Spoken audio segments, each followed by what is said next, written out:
Welcome to the HR Empowerment Podcast, where we will uncover strategies and new insights from HR professionals who discuss up-to-date regulations, best practices, and the most pressing topics like diversity and equity, leadership, dealing with difficult situations, and much more that affect your bottom line and business. Thanks for joining us.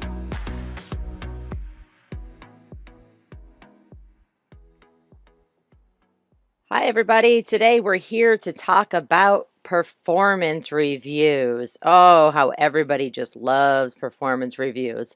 Let's face it, nobody likes performance reviews. Managers don't like performance reviews. Employees don't like performance reviews. Even HR doesn't like performance reviews. Why is this? It's because they're outdated. Most of companies' performance reviews are this boring, monotone, once a year feedback session that is just simply too late. They should be having these conversations all year round, but nobody makes that happen. People don't have time, and the ball just keeps getting kicked down the court, and therefore our performance reviews are outdated and meaningless. So what I want to talk about today is how do we change this? How do we change the culture of outdated, meaningless performance reviews that are just a little check in the box for everyone involved and, quite honestly, annoying and 100% ineffective?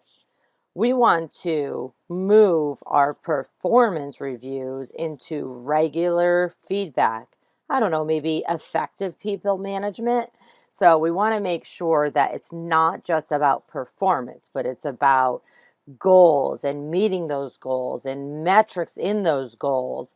And then also not just performance, but also behavior, how people act and react in the workplace. How are we going to do this? Well, today we're going to go over a focus on company values. Then we're going to talk about job descriptions, because guess what? Job descriptions should be used to have these feedback conversations. And you could turn job descriptions into feedback forms. And so we do not have to have a separate performance review format. We should be using job descriptions for that format. It always drives me crazy when I go into an organization and first of all, they may not even have job descriptions, or they're 10 years outdated. And then when they do have job descriptions, the performance review, the annual review, is not at all related to the job duties, the knowledge, skills, and abilities that are required to work in that job successfully, the goals around that job, and then even, the physical and mental requirements around that job. You need to be connecting the job description into all these feedback conversations in order to stay out of court. That is our purpose today.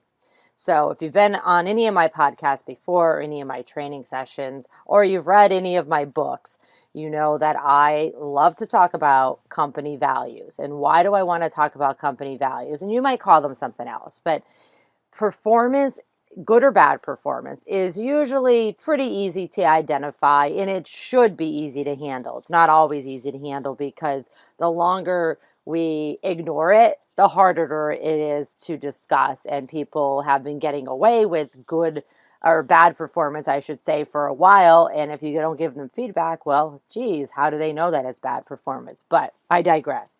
Performance is typically a lot easy to identify and handle.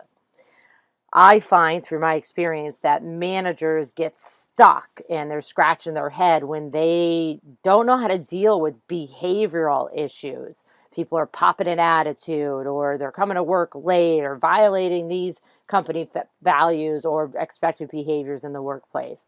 Well, now behavior could be a lot easier to, pinpoint on a piece of paper by using your company values or your principles, whatever you might call them, as a guide. So ta-da, we add those values into the job description. Use that job description in recruiting, which we just talked about in my last podcast series, is using the job description to hire the right person. So if you have the values added into every single job description, then you'll be using those values for interview questions, as well as now for performance/behavior, aka employee feedback conversations, whether they're annual, quarterly, monthly, daily, whatever it might be. So, what are these corporate values? Values are statements or words in some cases that allow managers to identify great behavior and then, give people feedback on that behavior. And when it's not great behavior according to the company values, hold those employees accountable for their behavior. Now, the interesting thing here is it all goes, both ways or multiple ways because managers and leadership have to also comply with these company values. Remember, people, you know, they act how you act. So if you're going to be complying with company values and expected behaviors of the organization, then they're going to be more likely to do it as well. Performance management plus behavior management will then lead to much more respectful interactions and respectful conflict. Remember, conflict is not a bad thing. Conflict can really change the course of a department and a company in our world. There is positive conflict, but it has to be handled appropriately and professionally. Great performance management plus this behavior management also leads to more creativity, more innovation, more diversity of thought because people are comfortable speaking up professionally and respectfully. In the end, this ends up getting rid of that negative conflict, less employee drama, and guess what? Less supervisor and manager stress. All of this combined leads to a much more competitive advantage that your organization is going to have over other organizations, not just in the revenue and sales department, but in the recruiting and retention department as well. So we're finally here, 2022. We have to manage employees' performance and employees' behavior. Getting back to the official guides, the values and expected behaviors in the organization. Again, you're going to use these all the way from job ads and interviews to ongoing performance and behavior conversations, even in official evaluation and improvement plans that we occasionally have. We're also going to use the values to approve and decline new ideas or initiatives. And unfortunately, or fortunately, depending how you look at this, it is also going to be a way to remove negatively behaving employees from your organization. Same thing as well as employees who perform negatively, although that's a lot easier to identify than the behaviors. So values and expected behaviors will also be used in terminations. Some examples of values, and you probably have these in your own. And if you don't have a set of values, please let's get together and create a set of values. But the words that I have seen, they're either words or they're statements that contain these words are things like trustworthy, creative problem solver, or just problem solver. Not everybody has to be creative. Charismatic, sense of initiative, driven, customer focused, consistency, honesty, transparency, integrity, continuous improvement. These are words that I see in a lot of companies' value statements.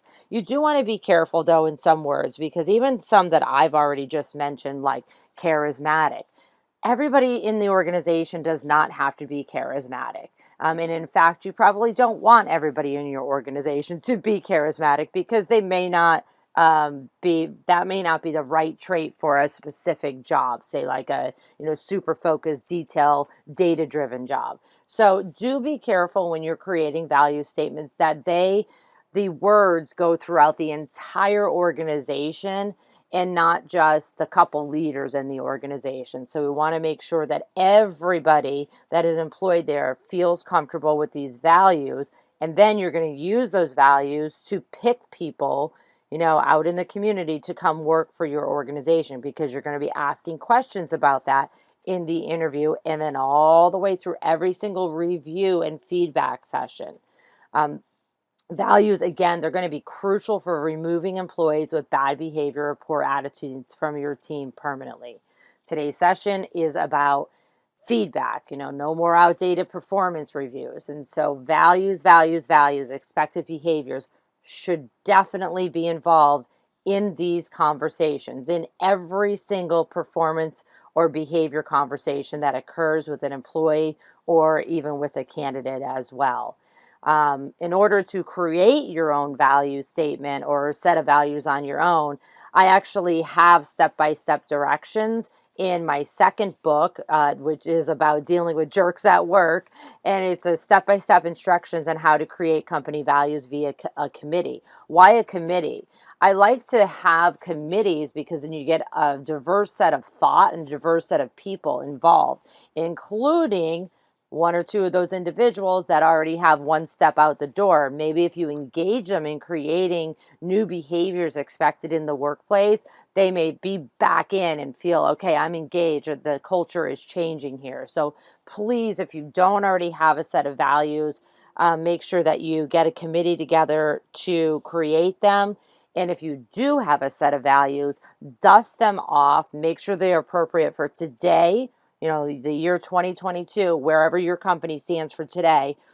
Go backwards, add them to all your job descriptions, add them to all your candidate interview questions, and then add them also, of course, to your handbook, and then any kind of review or feedback format that you might use, or any kind of session that you might use. Next session, we are going to talk about, but isn't it just a job description? Thank you for joining the HR Empowerment Podcast, brought to you by Aurora Training Advantage. We hope you've gained new insight and strategies to navigate the HR profession. We look forward to you joining us again on the HR Empowerment Podcast.